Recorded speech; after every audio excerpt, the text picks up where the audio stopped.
നമസ്കാരം, മച്ചാക്കാട്ടൂരാണ്. അപ്പോഴേ ഞാൻ വലിയൊരു സെലിബ്രിറ്റി പരിചയപ്പെടുത്തുകയാണ്. കുറേ നാളായിരുന്നു ഇപ്പം ഞാൻ വേണ്ടൊരു ആർട്ടിസ്റ്റ് അങ്ങോട്ട് പോകുന്നു കേട്ടോ. അപ്പോൾ കുറേ നാൾ ഒരാഴ്ച പുറത്തായി ആർട്ടിസ്റ്റുകളെല്ലാം ചോദിക്കുന്ന വീഡിയോകൾ എന്തുകൊണ്ടാണ് ഇടാത്തത് എന്ന് ചോദിക്കുന്നുണ്ട്. അപ്പം ഞാൻ ആ ചെറിയൊരു ഗ്യാപ്പിലായിരുന്നു.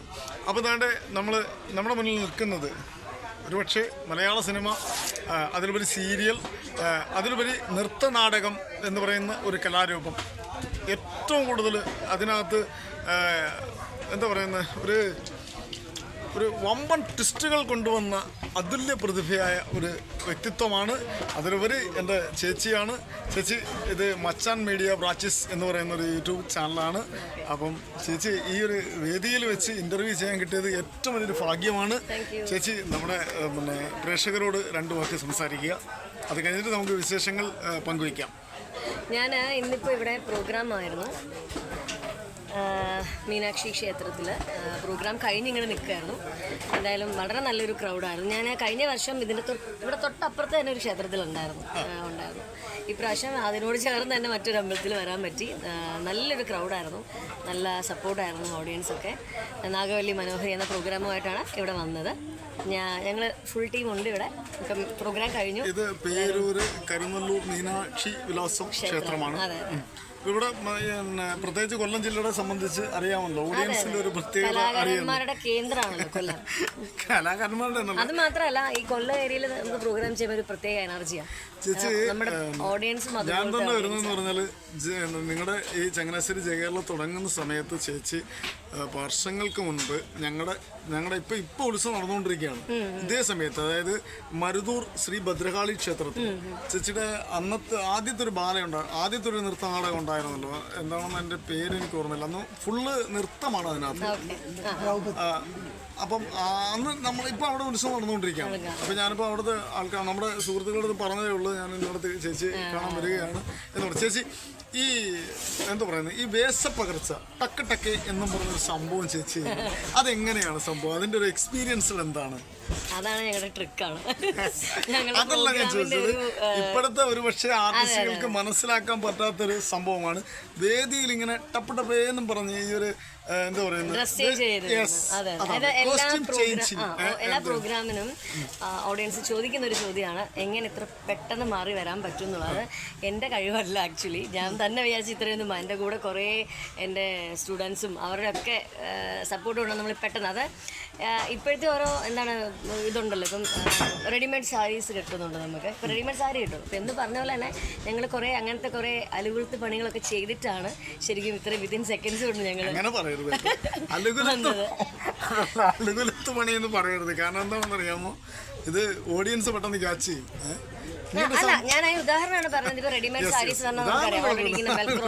വെൽക്രോ ടൈപ്പ് ഉള്ള സാരീസ് ഒക്കെയാണ്. അപ്പൊ അതുപോലത്തെ സാരീസ്, അതുപോലത്തെ ടോപ്പുകളൊക്കെ നമ്മൾ അങ്ങനെ തന്നെ ചെയ്തിട്ടാണ്. ഞാൻ ചോദിച്ച വേറൊരു ചോദ്യം എന്ന് പറഞ്ഞാൽ, ഈ ക്യാരക്ടറിൽ പെട്ടെന്ന് നിങ്ങളുടെ മുഖഭാവത്തിൽ ഒരു മാറ്റം വരുന്നുണ്ട്. അപ്പൊ അതെങ്ങനെയാണ് സംഭവം? ചേച്ചി എത്ര വർഷമായി ക്ലാസിക്കൽ ഡാൻസ് അഭ്യസിച്ചു? ഞാൻ ശരിക്കും കൊച്ചിയിലെ തൊട്ട്, ഞാൻ ബാലറ്റ് എന്നുള്ളത് ഒരു കലാരൂപം ചെയ്യാൻ തുടങ്ങിയിട്ട് ഒരു 6-7 വർഷമായിട്ടുള്ളൂ. ഞാൻ ശരിക്കും ക്ലാസിക്കൽ ഡാൻസ്, ഇതിനോടൊപ്പം ക്ലാസിക്കൽ പ്രോഗ്രാമും ചെയ്യുന്നുണ്ട്. പക്ഷെ ഡ്രമാറ്റിക് ആയിട്ടുള്ള ഇത് ചെയ്യുമ്പോൾ നമുക്ക് വേറൊരു എക്സ്പീരിയൻസ് ആണ്. അത് ഒന്നാമത്തെ ഒരു ഭാഗ്യമായിട്ട് കാണുന്ന ഒരാളാണ് ഞാൻ. കാരണം നമ്മൾ ഈ ക്ലാസിക്കൽ പ്രോഗ്രാം മാത്രം ചെയ്യുമ്പോൾ നമുക്ക് അതിനകത്തൊരു ലിമിറ്റേഷൻ ഉണ്ട് ചെയ്യുന്നത്. പക്ഷേ ഇങ്ങനെയുള്ള ഡ്രാമാസ് ചെയ്യുമ്പോൾ നമുക്കൊരു കഥാപാത്രം കോൺസെൻട്രേറ്റ് ചെയ്തിട്ട് അതിനെ മാക്സിമം നമുക്ക് മറ്റേതിലൊന്നും നമുക്ക് അങ്ങനെ കിട്ടില്ല. ഇതൊരു കഥാപാത്രം എടുത്ത് മാക്സിമം നമുക്ക് തന്നെ എന്താണ് പെർഫെക്ഷനോടുകൂടി അല്ലെങ്കിൽ അങ്ങനെ ചെയ്യാൻ പറ്റും. എൻ്റെ ചോദ്യം എന്ന് പറഞ്ഞാൽ, സാധാരണ ഞാനൊക്കെ എൻ്റെ കുഞ്ഞുനാൾ മുതൽ കണ്ടുവരുന്നൊരു സംഭവം എന്ന് പറഞ്ഞാൽ ബാലയാണ്. മനസ്സിലായില്ലേ? പിന്നീട് അതിൻ്റെ ഒരു വേഷം മാറുന്ന ആ ഒരു എന്താ പറയുക, നൃത്തകലാരൂപത്തിലൂടെ തന്നെ ബാല പോലെ തന്നെ അവതരിപ്പിക്കാനുള്ള ഈ ഒരു ടെൻഡൻസി അല്ലെങ്കിൽ ട്രെൻഡ് ചേച്ചിക്ക് തോന്നിയത് എങ്ങനെയാണ്? ശരിക്കും നൃത്തനാടകം എന്ന് പറയുന്നത് ശരിക്കും നൃത്തത്തെ ഇമ്പോർട്ടൻസ് ആണ്. നൃത്തനാടകം എന്ന് പറഞ്ഞാൽ ആക്ടിങ് മാത്രമായിട്ടല്ലല്ലോ. അപ്പം നമ്മളുടെ നേരത്തെ തൊട്ടുള്ള ഒരു രീതി, എൻ്റെ അപ്പൂപ്പൻ തുടങ്ങി വെച്ച ഒരു രീതിയിൽ പണ്ടും, ഞാനൊക്കെ ഇപ്പോഴാണല്ലോ വരുന്നത്. അതിന് മുമ്പേ തൊട്ട് തന്നെ അപ്പൂപ്പൻ ഈ ഒരു 10 ഡാൻസേഴ്സും അങ്ങനെയുള്ള ആർട്ടിസ്റ്റുകളൊക്കെ കൊണ്ടുവന്ന് അന്നേ ഇത് ചെയ്തു വരുമായിരുന്നു. പിന്നെ അതിനുശേഷം ഇപ്പം നമ്മൾ നമ്മുടെ രീതിയിലോട്ട് കുറേ ഡാൻസ്, കാരണം ഡാൻസ് ഭയങ്കര ഇമ്പോർട്ടൻസ് ആണ് ഈ നൃത്ത നാടകത്തിൽ. അതുകൊണ്ട് നമ്മളൊരു 3, 4, 5 ഡാൻസും അതുപോലെ തന്നെ ആക്ടിങ്ങും എല്ലാം കൂടെ ചേർത്ത് 10 ഡാൻസേഴ്സോളം ഉണ്ട് നമുക്ക്. ഈ സാധാരണ നൃത്ത നാടകത്തിൽ ഒരു 3, 4 പേരേ ഉള്ളൂ. ഇത് നമ്മൾ ഈ പറഞ്ഞ 10 ഡാൻസേഴ്സ് തന്നെ വരുമ്പോൾ ആൾക്കാർക്ക് ഭയങ്കര ഈ പറഞ്ഞ ഡ്രസ് ചേഞ്ചും കാര്യങ്ങളും. അപ്പം അതിങ്ങനെ മനസ്സിൽ കുറേ നാളായിട്ട് തോന്നിയൊരു കാര്യമായിരുന്നു. അങ്ങനെയാണ് നമ്മൾ ഇപ്പോഴല്ല, ഇതൊരു 4-5 വർഷമായിട്ട് ഇത് നമ്മൾ ഈ ഒരു രീതി കൊണ്ടുവരുന്നുണ്ട്. ഈ ഡാൻസിനും കൂടി ഇമ്പോർട്ടൻസ് കൊടുത്തിട്ട് ഒരു രീതി നമ്മൾ കൊണ്ടുവരുന്നുണ്ട്. അപ്പം അത് നമുക്ക് ഓഡിയൻസിന്റെ ഭാഗത്തുനിന്ന് നല്ല സപ്പോർട്ടാണ്. അപ്പം അത് പിന്നെ നമ്മൾ കുറച്ചും കൂടെ എലാബറേറ്റ് ചെയ്ത് അതെ അതെ. ചേച്ചി, ഇതിനകത്ത് നമ്മൾ എവിടെയെങ്കിലും വെച്ച് എപ്പോഴെങ്കിലും നമുക്ക് ഒരു മാനസികമായി വിഷമം തന്ന വേദികളുണ്ടോ? ഒരിക്കലും മാനസികമായിട്ടുള്ള അങ്ങനെ ഒരു പ്രശ്നമില്ല. കൊറോണ ടൈം മാത്രമേ ഉള്ളൂ.